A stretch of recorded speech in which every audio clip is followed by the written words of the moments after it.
Well, if there's one thing you probably don't want to take home from a garage sale, it's a cursed object. So, the next time you are at a garage sale or a flea market, keep your eyes peeled for any of these. Do not pick them up and do not take them home. Trust your gut. No better way to start off than with a cursed doll, right? Okiku is said to be one of the most haunted dolls in Japan. In 1918, a young man named Akichi Suzuki saw the doll sitting in a shop in Sapporo and decided to buy it for his younger sister, Okiku, who fell in love with the doll instantly, taking it with her wherever she went, and she named the doll Okiku after herself. But just 1 year later, Okiku caught the yellow fever and she died still grasping the doll. The family built an altar for her where they placed the doll, and soon things would start to get strange. First, they began to notice that Okiku the doll's hair looked different than it did before.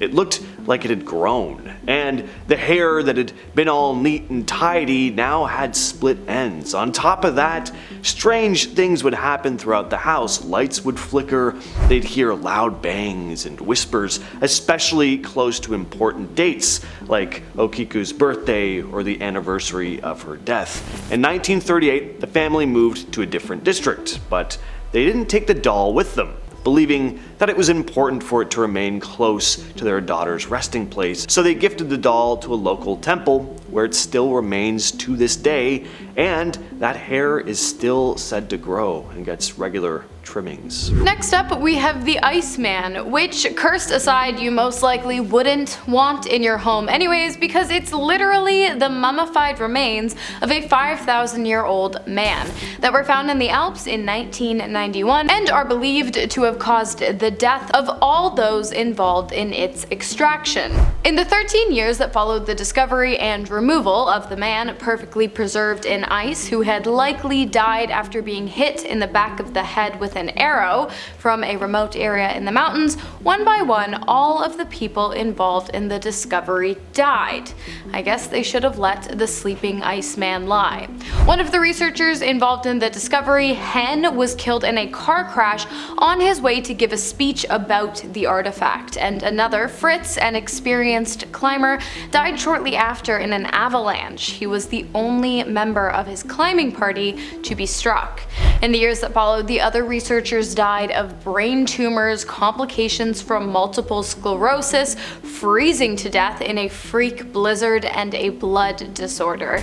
Today, the Iceman rests in a refrigerated room in the South Tyrol Archaeological Museum in Italy, which, lucky for me, is nowhere near Canada. Next, we have a haunted doll from Australia, Letta. And good lord, of course this thing is haunted. How would it not be? That is not easy on the eyes. The doll first started making the rounds when a man named Kerry Walton began showing up on various talk shows with the doll that he named Letta, full name Letta Me Out, because he believed there was some sort of spiritual force trapped within the doll. Walton had been exploring an abandoned building in Wagga Wagga one day in 1972 when he came across the abomination, and for some reason was like, this thing belongs at my house. So he took it home, and the rest is history. He started noticing scuff marks on the floor that didn't belong to him right around the time he welcomed Letta into his home.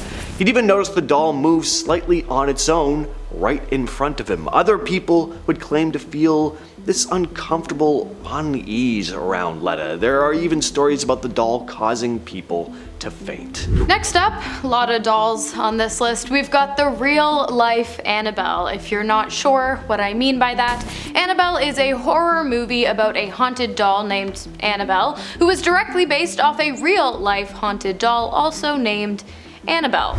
The real-life doll was an innocent-looking Raggedy Ann doll, and she was gifted to a nurse living in Hartford, Connecticut.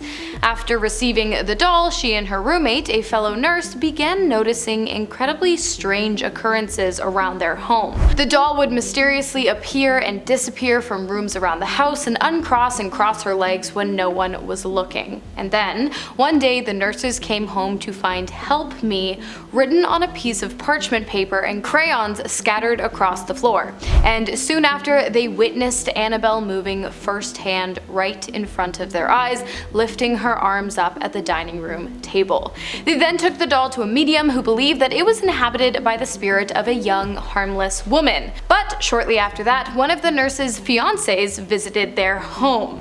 And that was proved wrong. He had a nightmare about Annabelle before waking up in a fuss and throwing the doll across the room in anger, when all of a sudden 4 large scratches appeared across the man's body.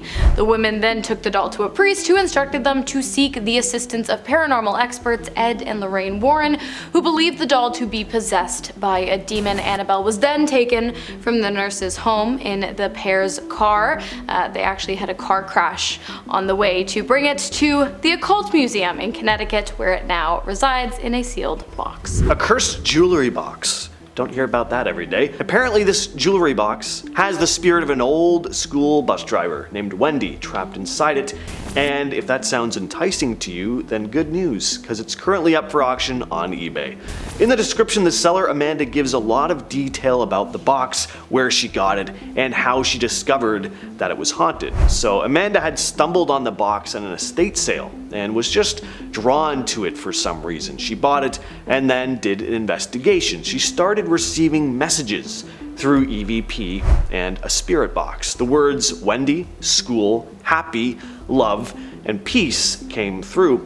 She ended up going back to the estate sale to learn more. She started chatting up the organizers, and she discovered that the sale had been run by the children of a woman named Wendy, who had recently passed away. Wendy, a retired school bus driver who also worked as a substitute teacher and field trip chaperone, was deeply involved in her community, and it turned out that the jewelry box had been a gift from her husband. The music box is said to be now a vessel for the spirit of Wendy. All I hear is that there's a ghost in the box, so, what are you waiting for? Place your bids. Next up, we've got the Hope Diamond, which honestly is anything but hopeful. The curse of the Hope Diamond, considered to be the world's most cursed gemstone, started all the way back in the 17th century. It was stolen from a Hindu statue by a man named Jean-Baptiste Tavernier. After the theft, one of the temple's priests put a curse on the artifact that would affect anyone who laid claim to it. Shortly after, Tavernier died of an intense fever. The diamond later came into the possession of King Louis XVI and Marie Antoinette, both of whom were guillotined shortly after. During the French Revolution, the diamond was stolen by a French jeweler whose son killed him for the diamond and then killed himself after having the diamond in his possession for too long. After that, the diamond went missing for many years. It resurfaced in the 1900s. When it resurfaced in the 1900s, one of its owners drove their car off a cliff, and another watched their son and daughter die, and then their husband leave them for another woman. The diamond was then sold to a jeweler who then donated it to the Smithsonian after his house burnt down and he got into a life-threatening car accident, which is where it remains to this day. A doll of shadows is not the kind of thing that comes to mind when you think creepy doll. It doesn't look like a normal doll that just happens to have a dark backstory.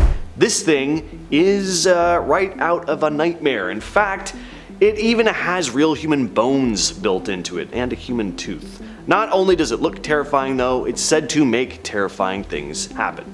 2 collectors bought the doll from a dealer who really seemed like he just wanted the thing off his hands. He practically gave it to them for free, and it became pretty clear why. In the days that followed, the 2 collectors would wake up having had these awful nightmares, some of the worst, most vivid nightmares in their life. On top of that, they'd find scratch marks on their bodies that just got worse and worse the longer they had the doll. So they took the thing to Ed and Lorraine Warren, who confirmed that there was some malevolent force linked to the doll, a force that connects with people through their dreams. The doll was safely housed at the Warren Occult Museum, but that's closed now, so who knows where the doll of shadows could be lurking now. Next up, we've got the Koh-i-Noor Diamond, which currently holds the title of the 90th largest diamond in the world, sitting at 105.6 carats or 21.12 grams. Imagine that on your finger. Although it's believed to have weighed as much as 793 carats before it was first cut.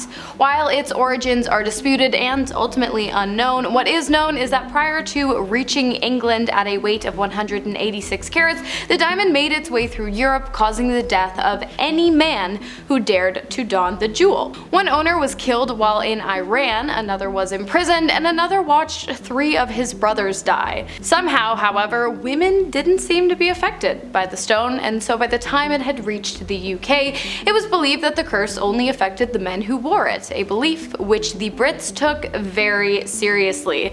To this day, the imperfect diamond, which was cut to increase its brilliance when it arrived to the British monarchy, has only ever been worn by women, including the late Queen Elizabeth herself. Reddit user BrilliantTackle5408 shared a story about a beautiful Victorian-era mirror they inherited from their grandmother, who had just recently passed away, a mirror that they quickly learned had a dark energy attached to it. At first they thought everything was normal when they hung the vintage mirror in their bedroom, but soon they started seeing strange shapes and figures in its reflection. Brilliant Tackle even heard faint whispers at night, at first thinking it was just old house noises, but the whispers got clear, even hearing their grandmother's voice at one point.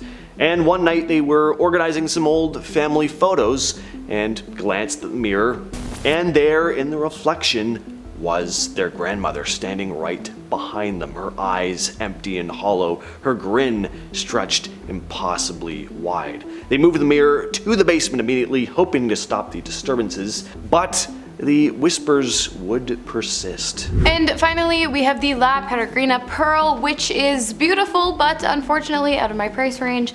Also, it's cursed. The pearl was originally discovered by a slave off of the Gulf of Panama before it made its way into the Spanish Royal Crown's collection of jewels, after which the King of Spain, Philip II, sent the pearl to England as a gift for his future wife, Mary I. Mary was a devout Catholic with an incredibly high fondness for the prosecution of Protestants. During her rule, over 280 Protestants were burned at the stake in accordance with her orders, every one of which she bore witness to while wearing the La Peregrina Pearl, which is what ultimately resulted in her earning the nickname Bloody Mary.